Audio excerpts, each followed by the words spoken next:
Saludos, espero que se encuentre muy bien, feliz martes, espero que el lunes haya sido lo exitoso que ustedes así se lo hayan propuesto. Red Democrática está al aire nuevamente a las 10 de la mañana, como es costumbre, por la 89.1 FM y también por plataformas digitales.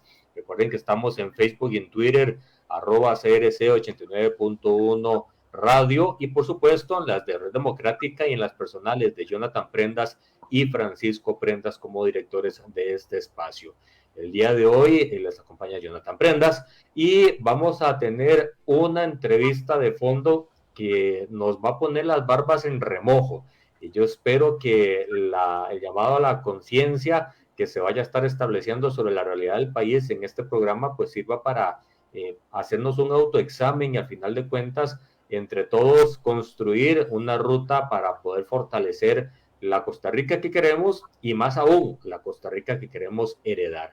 El día de hoy está con nosotros un financista especialista en riesgo financiero, don Giovanni Sandí, para conversar sobre la salud económica financiera de Costa Rica a nivel general, a nivel macro, pero que podemos ir interiorizando en cosas muy puntuales como ya lo vamos a ir viendo en la entrevista. Saludos, Giovanni, bienvenido a Red Democrática. Muchas gracias, Jonathan.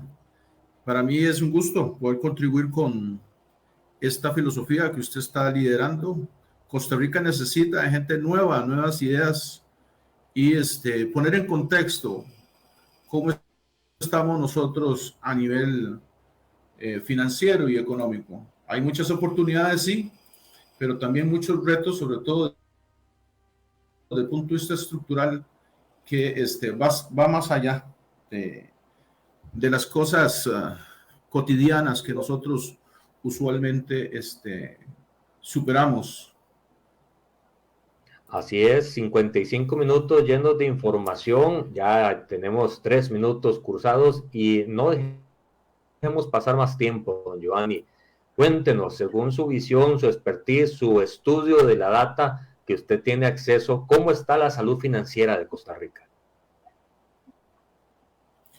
Veamos, es usual que nosotros tengamos una visión de esas coyunturales que llaman los economistas, una descripción de lo que ha sucedido en el último año. Hay muchas opiniones sobre qué es lo que se está experimentando. Algunos pueden estar contentos, otros estamos un poquito escépticos sobre esta realidad, que hoy algunos la ven bien, con algunos logros que no necesariamente son de esta administración, sino que ha sido un esfuerzo de un grupo exterior que hoy estamos tratando de establecer si existe esa visión para llevar nuestra economía de una manera mucho más estructurada hacia los cambios que este país necesita.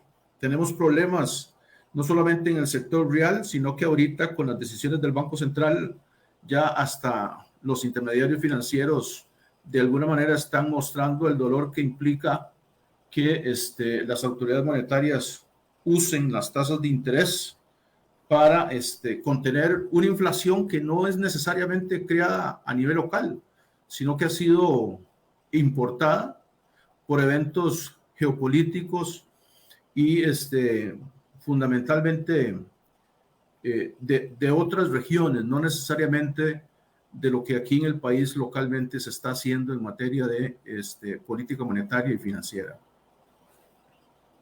Don Giovanni, ¿por qué escéptico a la hora de analizar la realidad del país? Bueno, empecemos por este gran tema que todos y cada uno de nosotros hemos estado repitiendo con mucho ahínco: cómo construir empleo. La forma más sencilla que he visto en esta administración es crear oficinas de reclutamiento a nivel nacional para modificar uno de los índices más importantes de nuestra economía, que es cómo está evolucionando el empleo. Si abrimos oficinas para entusiasmar a la gente y nuevamente vuelvan a aplicar para un trabajo, eso suma a la tasa de desempleo y de alguna manera hace ver bien un indicador que en realidad cuando observamos otros, como es la participación laboral, nos damos cuenta que son engañosos esas cifras y nosotros seguimos teniendo problema en empleo y es el gran reto que tiene esta administración y las siguientes, porque son los jóvenes, ya no nosotros, los baby boomers, que estamos, por decir así, entrando casi en mayoría a la edad de retiro, sino son los nuevos jóvenes los que necesitan más oportunidades y una política pública más efectiva y yo diría que menos engañosa como las que se están utilizando actualmente. La tasa de desempleo que usted menciona, don Giovanni, podemos entenderla de dos formas. Según el INEC, cifras oficiales, cerca del 10.5, aproximadamente casi 11% de la persona o de la población económicamente activa está sin trabajo, pero ese porcentaje no incluye a los desalentados, que es lo que usted señala, que viene como a manchar un poco las luces de ese porcentaje que ha venido a la baja según los datos oficiales. Ese crecimiento de los desalentados o el que existan desalentados es una mala señal para la economía del país. Mira, es que no solamente los desalentados, están incluidos los que toman un nuevo aliento, por decirlo así, aquellos que vuelven a pedir que se les tome en cuenta. Y parte de la estrategia que ha desarrollado este gobierno es abrir oficinas para alentar a la gente a buscar empleo, pero la pregunta que yo me hago, ¿será efectivamente para darles empleo o sencillamente para, como una estrategia de esas tantas que hemos visto en esta administración para mostrar cifras que hacen ver bien al país, pero no necesariamente? Los intermediarios financieros, usted señalaba que tenían cierta sensibilidad a lo que está pasando. Explíquenos un poco más qué es lo que pasa con los intermediarios financieros en este momento. Sí, claro, Jonathan. Veamos a ver, nosotros necesitamos políticas que ayuden a que la gente tenga alivio económico. Por un lado, la inflación o el aumento de los precios le quita capacidad de compra a la gente. Algunos van a decir que es culpa de las diferencias geopolíticas entre Rusia y Ucrania que hacen que los precios de los energéticos y de las materias primas suban y que por lo tanto nosotros es una variable que no podemos controlar. El asunto es que asociado con ese incremento de los precios está el hecho de que también suben las tasas de interés. Y ya la gente no solamente la suficiente capacidad de compra para satisfacer el diario, también la entidad que tiene a cargo de gobernar la salud financiera de este país sube las tasas de interés. Y no solamente las sube dramáticamente, sino que en ese esfuerzo, según ellos, por combatir la inflación, pues prácticamente lo que está haciendo es subirle el costo de endeudamiento, no solamente a las personas, sino también a las empresas. Y eso, desde mi punto de vista, es recesivo. Traba el crecimiento, no solamente por el lado del consumo, sino también por el lado de la inversión. Los empresarios, obviamente, van a pedir menos dinero para llevar sus proyectos de inversión en un contexto donde el Banco Central, única y exclusivamente enfocado en la inflación, se olvida que la otra variable importante es cómo estimulamos el crecimiento y el bienestar económico de este país, cosa que lo ven accesorio, y eso es lamentable. Usted nos señalaba hace unos días en una conversación previa, don Giovanni, que el índice de actividad económica no estaba en crecimiento, que más bien venía, según los indicadores, a la baja. ¿Qué significa eso y qué implicaciones tiene?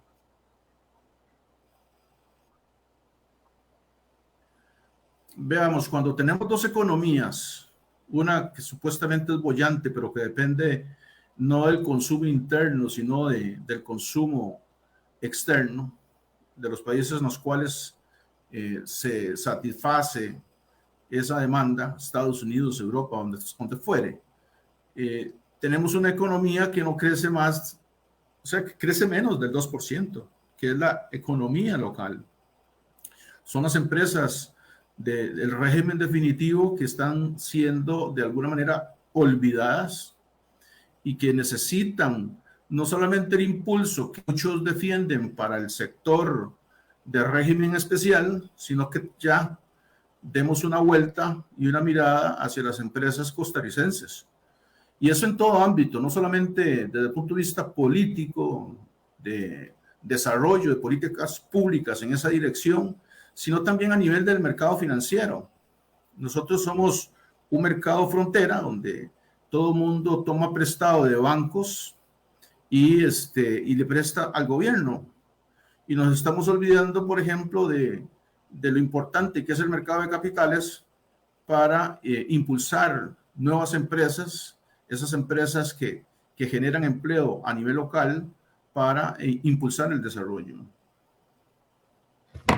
Cuando conversábamos sobre este índice de actividad económica, usted me mencionaba varios puntos: pérdida del dinamismo del crecimiento de la economía, estancamiento, menor empleo, baja de ingresos fiscales, aumenta el déficit financiero, los empleos tendrían menor chance de obtener un aumento.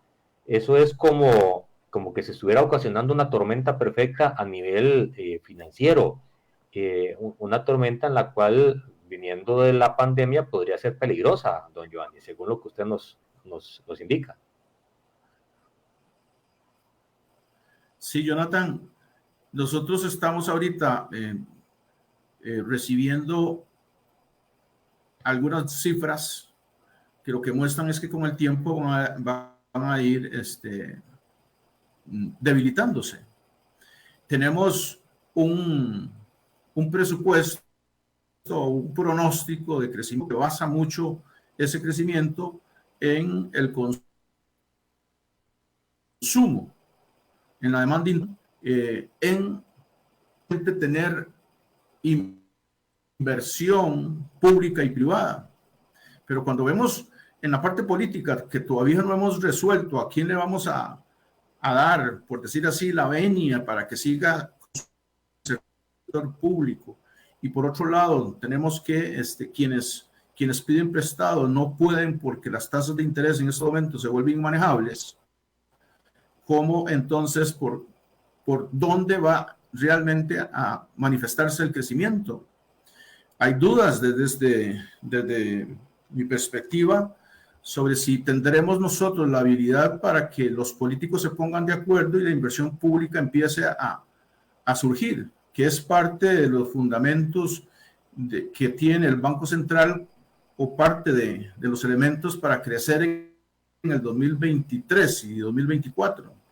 Y por otro lado, si tenemos por allí que la inflación en estos momentos, que es un fenómeno básicamente de base, decrece porque viene de altos muy importantes, o sea, no es cuestión de que se hayan hecho, se hayan tomado medidas para bajarlas. Es cierto que en el sector público, por ahí el presidente de Recope, cada vez que compra más barato, sale corriendo a avisar que se le bajen los precios de la gasolina o de los energéticos, pero en realidad cuando usted ve que el coste de transporte sigue creciendo, cuando usted ve que el coste de la alimentación sigue teniendo tasas del 9-8%, y, y ya los productos, por decir así, de primera necesidad están creciendo.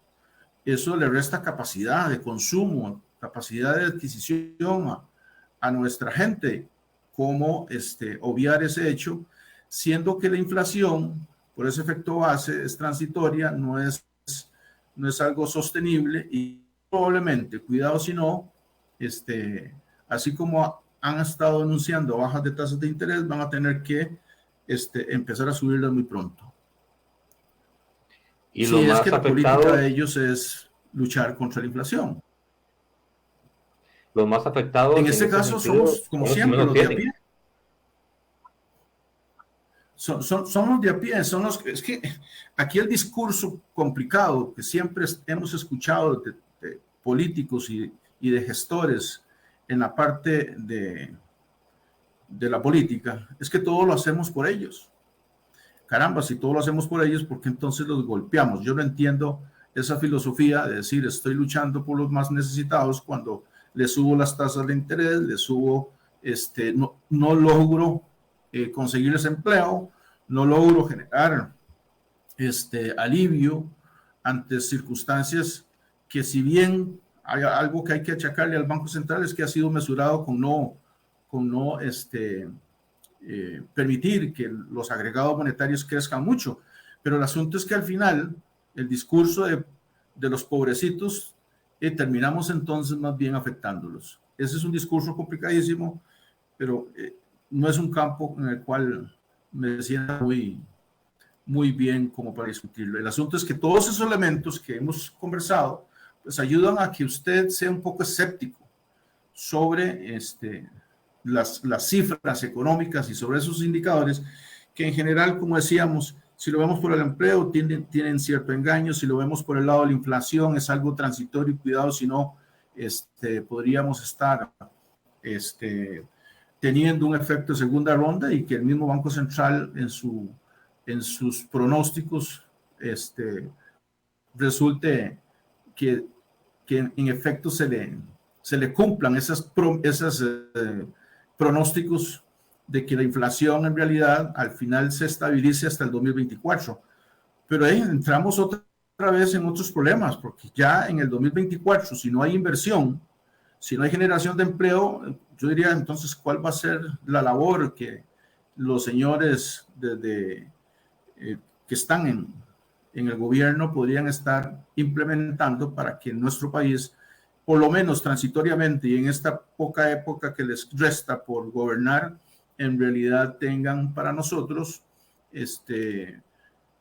políticas que sean sostenibles en el tiempo. Y es que, caramba, incluso hoy cuando los mira uno tratando de ponerse de acuerdo para en una sesión de trabajo, resolver un problema importantísimo de seguridad, lo que hacen es darse discursos que entre ellos mismos que no ayudan en nada a la gente que por ahí sigue aspirando a tener una figura política fuerte, de esas que que llamo yo de los Robin Hood, ¿no?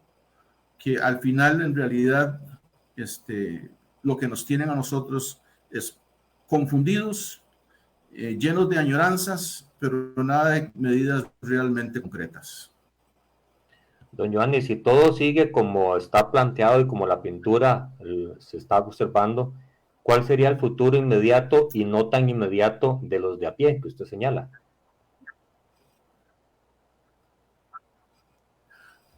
Veamos a ver. Si lo vemos por el lado del empleo, esos son aspectos estructurales que no nos va a llevar, que no se pueden conseguir en meses. Mejorar la tasa de desempleo efectivamente significa que nosotros tengamos aquí posibilidades de que el sector empresarial pueda producir más y mejor. Pero por otro lado, el consumidor, si es que nosotros estamos esperando que la economía crezca porque esta gente o todos nosotros día a día podemos consumir más, pues lo que necesitamos entonces es que en el bolsillo tengamos más capacidad de compra. Y eso en el corto plazo, la inflación podría estar mostrando que llegue a rangos incluso negativos, pero cuando uno va a la pulpería se va a dar cuenta de que eso no es una realidad. Y eso suele suceder, porque una cosa es el discurso y otra cosa lo que se ve en la calle. Y en la calle lo que nosotros vemos es que a la gente no tiene esa capacidad de compra que tenía hace un par de años atrás. ¿Y por qué? Porque los precios subieron. Y eso como cada ciclo, cada 7 o 10 años, que es común, suben y no bajan. El asunto es que se estabilizan en un nuevo nivel. Y si por el otro lado no hay nuevas fuentes de empleo, no hay la posibilidad de que los salarios crezcan en términos reales, pues lo que vamos a ver ahí es que ese pronóstico de que la gente salga a consumir y por lo tanto entonces veamos un Producto Interno Bruto en 3 y pico, pues cuidado si no, más bien lo que vamos a observar es que nos vayamos al 2.5, 2.9, que es más o menos lo que están viendo los economistas del Fondo Monetario Internacional y no esas proyecciones que nos regala el Banco Central, siendo que lo único que se ocupa de ellos es de la inflación. O sea, y si el gobierno no puede contratar, si el gobierno no puede aumentar salarios porque tiene que cumplir la regla fiscal, si no se puede aumentar el gasto social para asistir, porque tenemos ese tipo de trabas que nosotros mismos nos hemos creado, difícilmente entonces yo vería una demanda agregada subiendo. Y por el otro lado, las tasas de interés, recordemos que aquí el 80% o más las tiene ligadas a la tasa básica. Y entonces, esas instituciones lo que hacen es que le trasladan el riesgo financiero a los usuarios de crédito, y en estos momentos, como va a suceder a futuro, puede ser transitorio por un par de meses, 3 o una temporada, por decirlo así, pero igualmente vamos a ver tasas de interés del 14-15%, que ha sido la norma en este país. Por el lado fiscal, estamos acostumbrados a pagar el 10-12%, y si nosotros queremos bajar el déficit y ese déficit convertirlo en inversión pública, en infraestructura o inversión social, con esas tasas de interés nosotros no vamos a poder salir adelante. Cuando hablamos del mapa completo de la sociedad que usted está pintando, hay que incluir los índices de pobreza extrema, y la gran, otrora fuerte clase media. Con todos estos indicadores y estos puntos que usted está pues tocando, ¿cómo va a quedar o cómo está quedando la clase media y qué tanto se está debilitando lo que ya está debilitado, que es la clase más baja? No tenemos programas sociales porque tenemos ahí una restricción presupuestaria. Que no digo que no esté mal, que no esté mal, que no esté bien, vamos por la senda correcta. El asunto es que necesitamos generar ahorros por otros lados. Si usted se da cuenta, toda esta estrategia de adquirir deuda barata para pagar deuda cara, a la hora que usted la coloniza, se da cuenta viendo en los informes que nos suministra el Ministerio de Hacienda de que aquí seguimos pagando tasas de interés altísimas por nuestros programas sociales y por nuestra democracia. No tenemos la forma de cómo hacer que el Estado llegue a un nivel que sea eficiente. ¿Qué significa eso? Que el Estado entonces, que supuestamente es el llamado a generar desarrollo y producción, porque el Banco Central se dedica nada más a subir o bajar tasas, pues parece ser que esa es su única misión y no quieren aceptar cambios en otra dirección que no sean accesorias. Pues entonces tenemos a un Estado que no puede invertir en la parte social. tenemos problemas medulares y en sus programas bien han tocado asuntos como ese rezago que tenemos en la parte educativa, ese rezago que tenemos para llevar empresas a las regiones. Y es que parece que todo está unido, porque aparte de no tener la capacidad de capacitar a nuestros costarricenses en el área rural, porque no tenemos la tecnología, porque hay problemas en todas estas instituciones para hacer llegar esa tecnología a esas zonas, y resulta ser que las zonas francas o las empresas que pueden ir a esas zonas necesitan no solamente gente capacitada, sino tecnología y demás. Pues estamos viendo entonces que esos sueños de tener una área rural o más amplia, más educada, con más capacidad de compra, que nos ayude a tener un crecimiento sostenible en el tiempo, pues eso no va a suceder en este año, ni el próximo, y cuidado si no en esta administración. Esos grandes temas sobre los cuales necesitamos nosotros ponernos de acuerdo y que tienen implicaciones económicas y financieras al final, esos acuerdos que hoy por hoy yo no los estoy viendo, y tampoco estoy viendo desde el punto de vista de políticas públicas una entidad, una organización, un grupo con pensamiento político que pueda hoy decirnos que de aquí a 10, 15 años podríamos estar teniendo cómo resolver que ese 20% o más, todavía anda, hemos llegado, superamos el límite incluso, no vaya creciendo en el tiempo, y que ese crecimiento en el tiempo cada vez se nos vuelva aún más complicados, porque son presiones para el Estado, y el Estado de alguna manera necesita que todas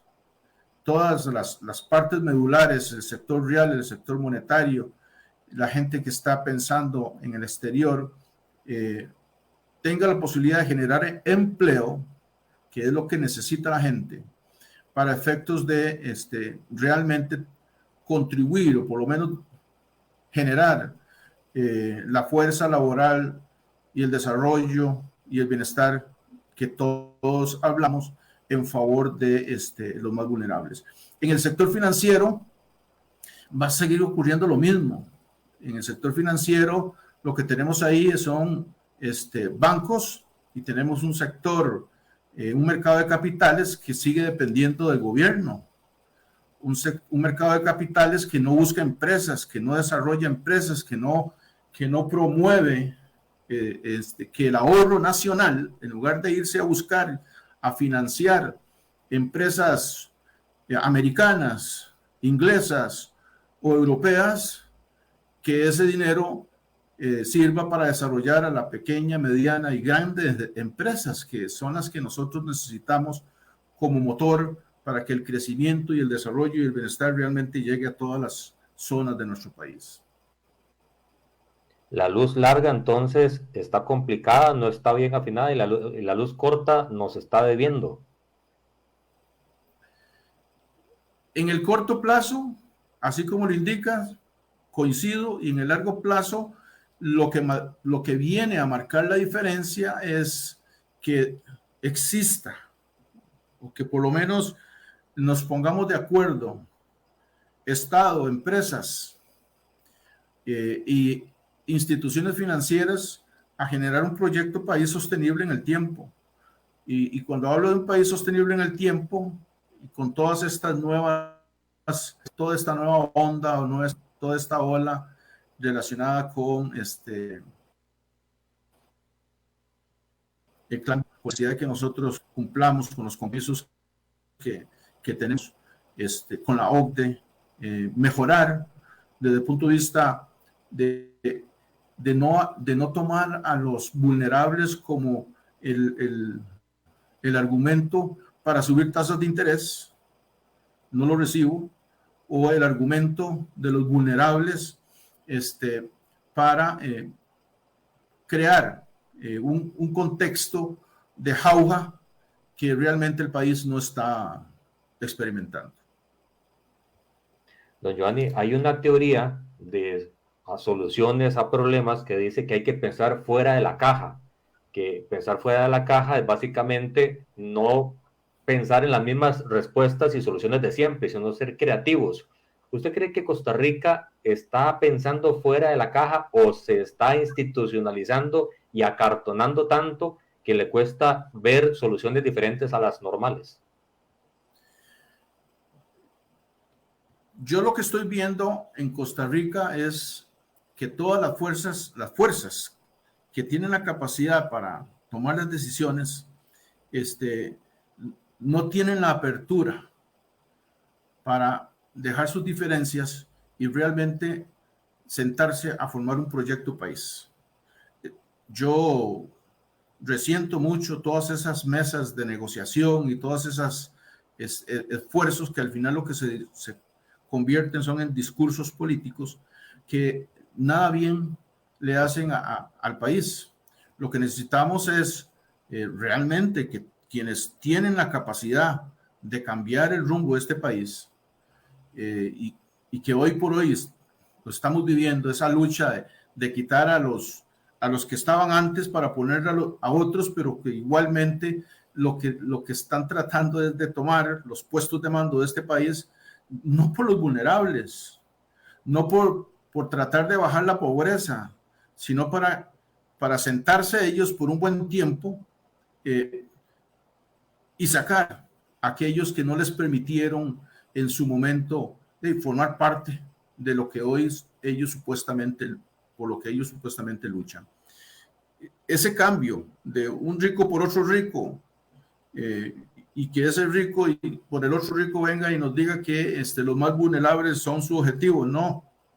Eso no es lo que necesita el país. Lo que necesita el país es gente que realmente tome la senda del desarrollo y el crecimiento en una estrategia medular, no pensando en 2, 3 años, pensando en cuál va a ser la Costa Rica del 30 o del 50.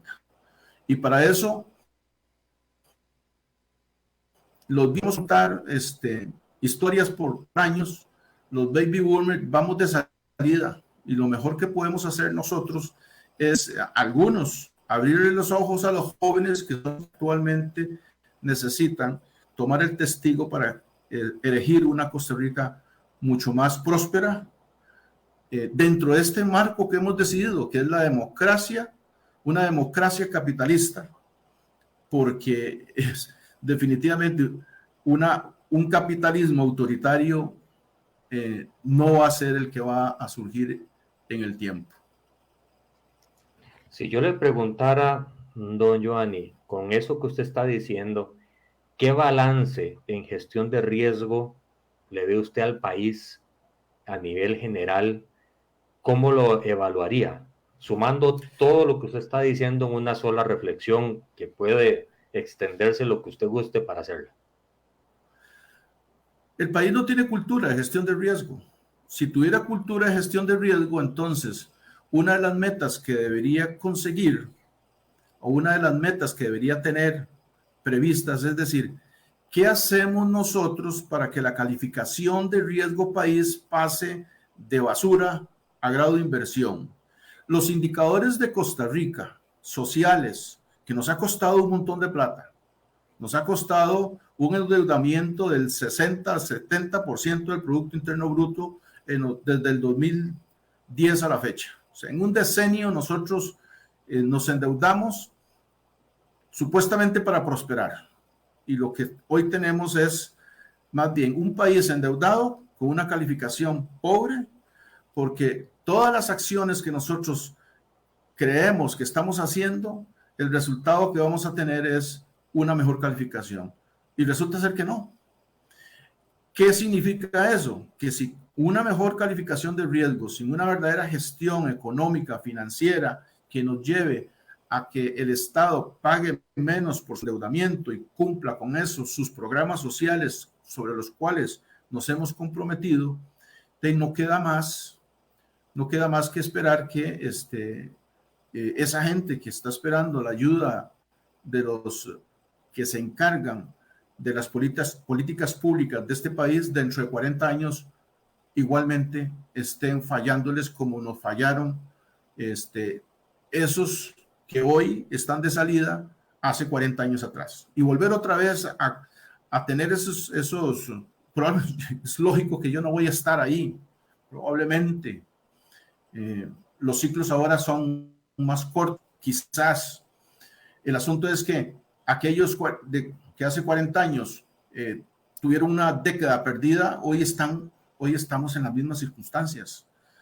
Pareciera que las vueltas que damos por el desierto se vuelven cada vez la misma cosa. Nunca llegamos a la tierra prometida, porque no tenemos los líderes que realmente nos saquen de ese círculo vicioso que es vivir de promesas y no realmente vivir de actuaciones que lleven a este país en el mediano y largo plazo a resolver los problemas de pobreza, de educación, de infraestructura, de tecnología, que hoy por hoy son los grandes temas de los diferentes medios de este país. ¿Cuáles pueden ser las válvulas de escape a esos problemas, según su perspectiva? ¿Cuáles pueden ser las soluciones? La solución, veamos a ver, todos y cada uno de los políticos en eso, por ejemplo, si usted ve medidas de cortísimo plazo, afanados por lo que logró el actual ejecutivo, resulta ser que en los partidos ahora ser miembro por tiempo y haber demostrado estar con identidad en una fuerza política, se quita. El PUC se la quitó. Ese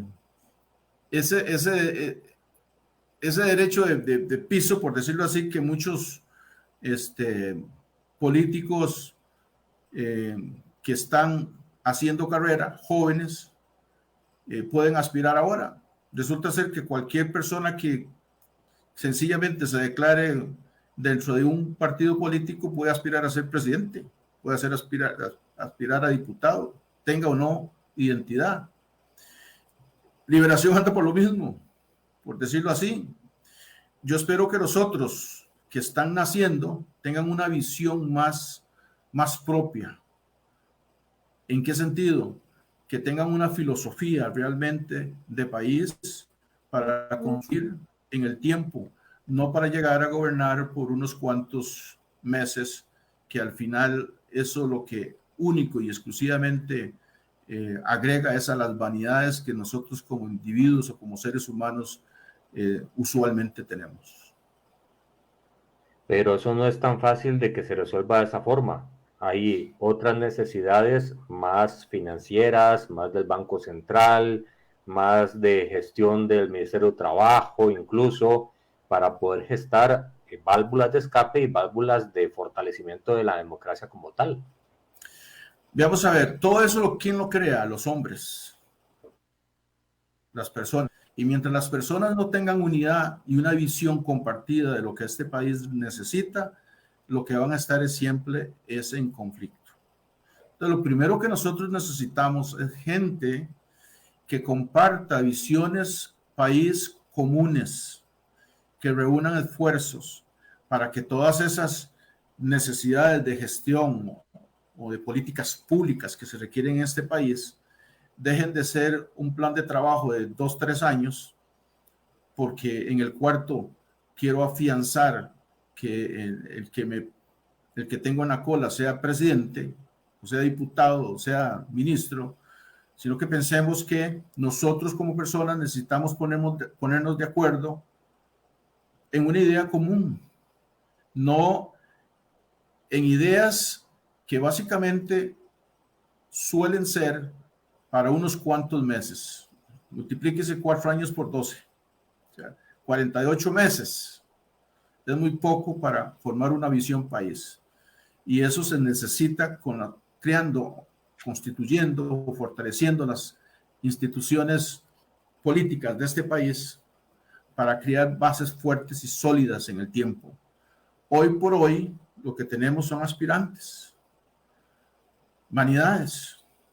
Es cierto que necesitamos reformas en el Ministerio de Trabajo, ya se están haciendo, ya eso empezó. El asunto es cómo se consolida, cómo se mejora. no cómo se quitan, no cómo se destruye lo que está actualmente construido, sino cómo construyo más sobre lo que ya está hecho. Tenemos una ley de empleo público, tenemos una nueva forma de recaudar impuestos, tenemos conciencia de que necesitamos dar pasos agigantados en la parte tecnológica para poder nuevamente ser buenos recaudando impuestos, sino también distribuyendo esos impuestos adecuadamente. Todas esas cosas, todos y cada uno de los que participan en política lo entienden, lo que pasa es que no se ponen de acuerdo. Y lo primero que necesitamos son personas que se pongan de acuerdo, que tienen mucho conocimiento, tienen en sus manos la forma de cómo hacerlo, pero necesitan superar sus diferencias, sus vanidades. Y eso se logra con diálogo, me parece que es lo que muchas veces falta y escasea. Diálogo y menos discursos, Jonathan. O sea, cuando hablamos de diálogo, sí, hay que hablar, pero hay que hablar de manera objetiva. El problema con los que observo yo tienen el poder porque están ahí en esos puestos de mando para hacer la diferencia en este país, sí, toman el diálogo como herramienta, pero pierden el 90% de discursos. Y lo que necesitamos es menos discurso y más acción. Necesitamos verbo, no predicado. Cuando estamos hablando, don Giovanni, acá en Red Democrática, sobre soluciones a los problemas, sobre cómo fortalecer la democracia, cómo generar respuestas, cómo salir del rezago en la educación, del problema en la seguridad, a nivel macroeconómico y financiero, se dice que es primero sanear las arcas del Estado para poder después invertir adecuadamente los dineros que vayan quedando. ¿Es esa la mejor manera para sacar la parte social adelante? No, la forma de sacarla a esa parte social, ¿no? O sea, el discurso de nuestro empeño por ayudar a los vulnerables es ayudarlos a que ellos no se vuelvan dependientes, que ellos no se vuelvan el objetivo del político, sino que nosotros, aquellos que tengamos la oportunidad de marcar la diferencia, de alguna manera contribuyamos para que ellos despierten y hagan realidad sus sueños. Alguien que está recibiendo de Limas un dinero para que su hijo estudie, para que pueda ir a la universidad, al colegio, a la escuela, debemos nosotros enviar un mensaje claro de que eso es temporal y que esa persona que nosotros sacamos de ese estado es para que luego ellos también ayuden a su familia a salir adelante. Pero cuando todas las acciones de políticas públicas van dirigidas a ser dependientes y no transformadores de esa realidad, nosotros estamos fallando. El político, el que está en política, debe ser claro de que la forma en que ellos ayudan al país es efectivamente no creando dependientes, no creando una población para que en las próximas campañas les hayamos votos, sino una población que va saliendo, que ellos mismos en sus mismas comunidades, los mismos muchachos que están recibiendo ese apoyo estatal, se convierten en los elementos transformadores de esas unidades familiares, de esos barrios, de esos distritos. Pero cuando nosotros lo que hacemos es alimentar más bien la dependencia, porque no vemos más allá, entonces estamos cometiendo un graso error que, como ya lo estamos experimentando, se repite cada 30, 40 años. Es un detonador del riesgo país el generar estas dependencias entonces en la parte social de las ayudas y el asistencialismo mal empleado. ¿Es correcto, Jonathan? Nosotros necesitamos todas esas entidades que estamos utilizando y que nos ha costado tanto, y que no queremos que desaparezcan. Necesitamos que sean transformadoras de esos centros comunales. Tenemos que, de alguna manera, crear un contexto que ayude a esas familias a autosuperarse. No es posible que veamos familias que en lugar de surgir, cada vez se vuelven mucho más dependientes. Cada vez, cada niño, cada niña, resulta ser que no logra ver cómo su familiar de alguna manera sale adelante y se convierte a su vez en un motor de bienestar para el resto de su familia. Estamos fallando y eso hay que mejorarlo. Regalar dinero no vamos a ver, hacer políticas públicas y ser filantrópico con el dinero de los demás no tiene sentido. El político tiene que ir más allá, no solamente en el campo económico y financiero, creando empleo, generando ideas para desarrollar las empresas. Las empresas son las que generan empleo, que no lo olviden ninguno. Hasta el emperador Xi Jinping lo conoce, sabe que son las empresas privadas las que generan empleo y trabajo. Hasta ellos que utilizan el totalitarismo como medio para gobernar, saben que son las empresas las que generan empleo. Ese tipo de desarrollo es el que nosotros necesitamos.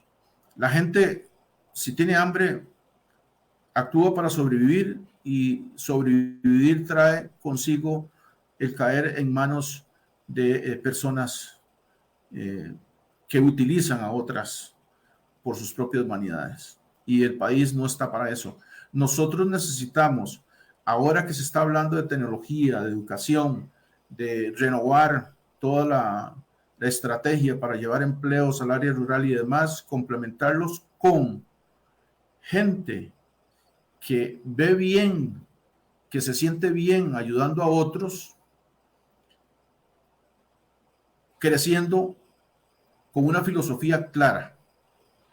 No una filosofía que venga y nos diga a nosotros, mire, yo, porque reúno las características de intelectualidad y de requisitos que pide la Constitución política, quiero ser presidente, quiero ser diputado, quiero ser alcalde. Cosas tan sencillas como que nosotros también ayudemos a que la democracia sea más limpia, no ensuciarla, no ensuciar esta idea que nosotros tenemos de la democracia, nos ayuda a crecer en todos los ámbitos, social, económico, financiero. Pero si nosotros mismos nos encargamos de ensuciar la política, que es lo que sucede, lo que hemos estado observando en los últimos 4 legislaturas que se han dedicado a perseguir, pareciera que el político es un mal necesario y lo ensucian. No, yo no creo eso. Por lo menos lo que he podido entender en mi tiempo, necesitamos gente que si en realidad está metida en ayudar a aquellos que no tienen la forma de salir adelante por sus propios medios, que los ayuden para que ellos mismos se conviertan en una fuerza revolucionaria para ellos mismos, no desde el punto de vista agresor, como se pudiera interpretar ese término, sino para surgir, para que este país pueda liberarse del narcotráfico, tener gente más conocedora de su entorno, su contexto, gente que tenga la capacidad de diferenciar entre una Costa Rica exitosa o vivir en un contexto doloroso, como hemos observado en otros países, donde la criminalidad surge más rápido que las escuelas. Eso, a ese punto quería yo ir terminando ya esta entrevista, don Giovanni. Faltan 4 minutos más o menos de programa y no me quiero ir sin una reflexión final de parte suya de si esto que usted está mencionando tiene su raíz y su problema en la educación. ¿Y por qué en la educación? Porque de ahí sale todo la capacidad de desarrollarse de una persona, de un ser humano. Y si ahí no estamos dando la talla, no estamos promoviendo el que la gente sea dueño del rótulo y no simplemente un colaborador más, que no es que está mal, sino que no se les enseña a hacer algo más, podemos estar generando un círculo vicioso bastante bizarro para el futuro del país. Sí, veamos, Jonathan, todo empieza por la familia. El Estado tiene la posibilidad de influir en las familias. Influye cuando aplica recursos para ayudarlos en esos tantos programas que hemos creado nosotros para que las familias de alguna manera, las mamás puedan ir a trabajar, complementar el salario de un trabajador no calificado para que esos recursos le lleguen al hijo que está participando en la escuela. Esa familia que nosotros tenemos capacidad de influenciar económicamente requiere también que la influenciamos desde el punto de vista de la espiritualidad. Y ahí no estoy hablando de iglesias, no estoy hablando de fundamentalismo ni nada por el estilo, es que nosotros que a través de esos recursos que tanto les cuesta a todos los costarricenses para que lleguen a esas familias, allí tengamos nosotros la posibilidad de influenciar una cultura a educarse. Con esa educación los niños tendrán ese entusiasmo de realmente no dejar las escuelas. Seguirles ayudando para que entonces ellos luego crezcan y lleguen a una universidad donde no se gasten en edificios y en parqueos, sino en becas que hagan que esas familias que ya las tenemos identificadas en cada una de esas instituciones, el IMAS, etcétera, el PANI, etcétera, esos muchachos que ya están identificados y lleguen a esas escuelas, a esos colegios y a esas universidades, reciban ese apoyo, un apoyo que sea realmente a la educación. 8% del Producto Interno Bruto no se lo brinca a nadie. Es un montón de dinero que está muy mal distribuido, financiando gente que es pudiente, y sobre eso hay estudios y puede causar lo que diga algún dolor a alguien que lo esté escuchando en esas esferas, pero lo que estamos hemos llegado a las familias, conocemos quiénes son, dónde están, cuál es su evolución, hasta qué males tienen. Lo que no podemos permitir es que se nos pierdan en el camino, porque a la hora de llegar a un colegio, a una escuela, a una universidad, resulta ser que ya no, se perdió el dinero en otras cosas, porque necesitamos criar costarricenses utilizando la educación y ahorita la tecnología para que esas nuevas generaciones realmente hagan lo que nosotros no hicimos. Y aquí me incluyo.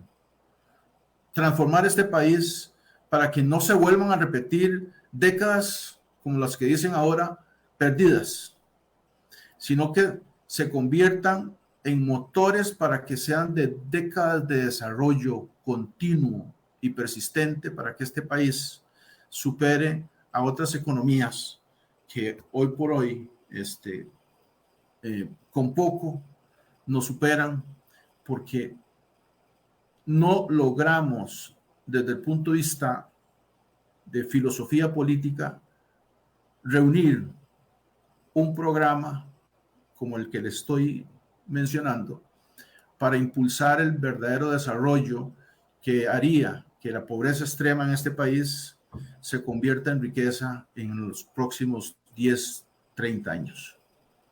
Don Giovanni, muchísimas gracias por esta hora de comentarios, reflexiones y de una lectura de lo que está pasando en Costa Rica. Esperamos tenerlo en Red Democrática nuevamente. Muchas gracias, Jonathan. Les agradezco mucho este espacio y estoy para servir. Gracias. Y gracias a ustedes que han estado en sintonía por la FM y por redes sociales de Red Democrática. Mañana a las 10 de la mañana, un nuevo programa. Que Dios los bendiga. Esto ha sido todo por hoy en Red Democrática. Los esperamos en nuestro próximo programa.